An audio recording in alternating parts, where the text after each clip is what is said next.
And the name of your speech, you will let us know in a moment. Okay.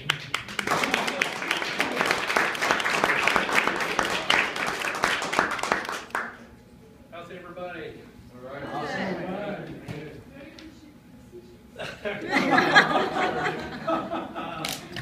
This is my icebreaker.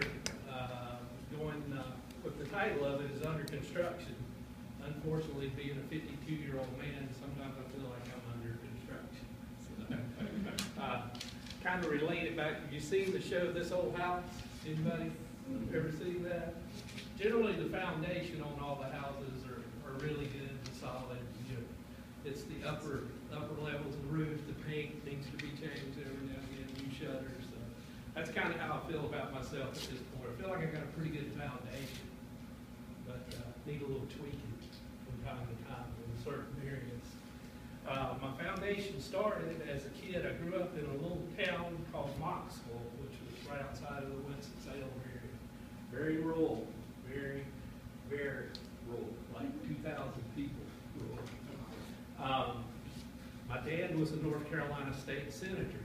Those two things don't go well together, being the kid of a popular guy in town in a small town.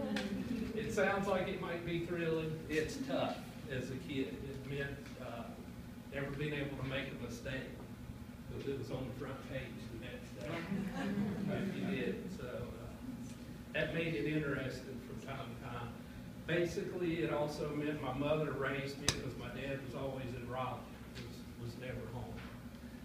That had some downsides from time to time. I was an athlete, played 3 sports, like most of us did growing up. So that was kind of tough to not ever have your dad at any events. That's part of what's molded me, because people will tell you this. If you go to Mooresville, where I live, and we're walking around town, probably 90% of the kids that'll come up and say, "Hey, coach." They know me as coach. They don't know me as Warren, because you do just the opposite of what you grew up with. So I've spent lots of time coaching kids, mentoring kids. I think that's part of what molds us, is how our beginnings came to us. Got a sheet here with some of the other brighter things that happened on the way up through. Like I said, I played 3 sports. You had to do that, or I had to go home and work, right? So you played ball, so you didn't have to go home. But I learned to hit a curveball at a young age, and I was stupid enough to raise my hand and be willing to play third base and have balls hit right at me at 60 feet.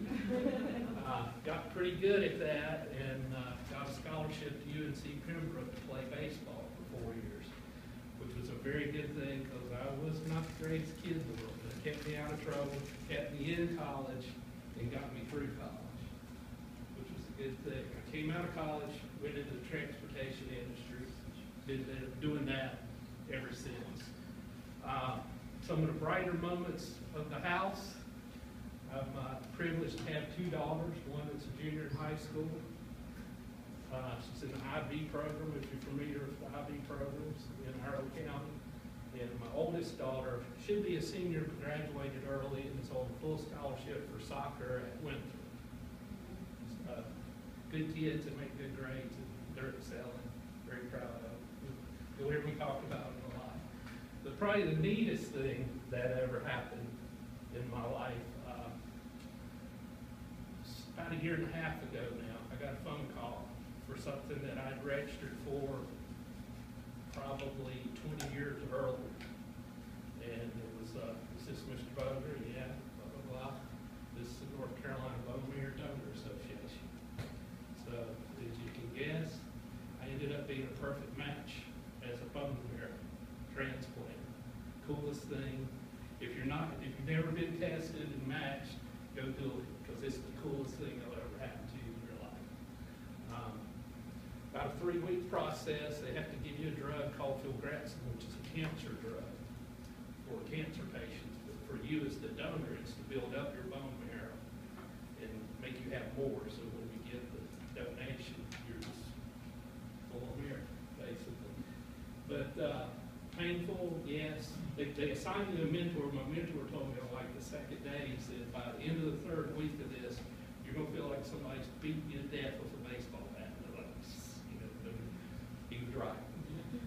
what happens is your bones, you don't need any more marrow, but this is making you grow more marrow, so your bones just ache from the tip of your fingers to the tip of your toes. But as soon as you lay down and see what's getting ready to happen, you know you're going to have a transplant. My particular situation was a 39-year-old mom. So laying there knowing that, you know, how cool is this? A 39-year-old mom of kids. I didn't know how many. I'm going to save her life.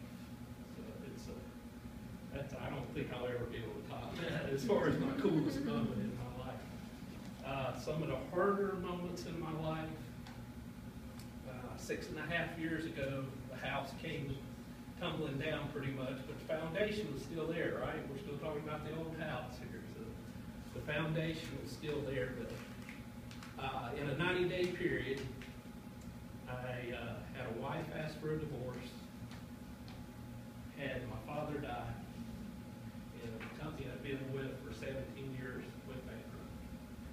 So felt like I'd found the bottom. If I wasn't standing on the bottom, I could see it. It was pretty close to the bottom, but I learned then that foundation was important. The times that my dad wasn't there, the things that I had to learn to do on my own, all that really did build a foundation for me. So, you know, especially the separation was the third one, actually. I was sitting on my steps just, God, what am I going to do? You know, between the foundation that was said earlier and Jesus Christ as my Lord and Savior, I was able to pull through it. So that was 6 years ago. Here I am, enjoying my Tuesdays with you guys. Life's good. See some of you other places every day.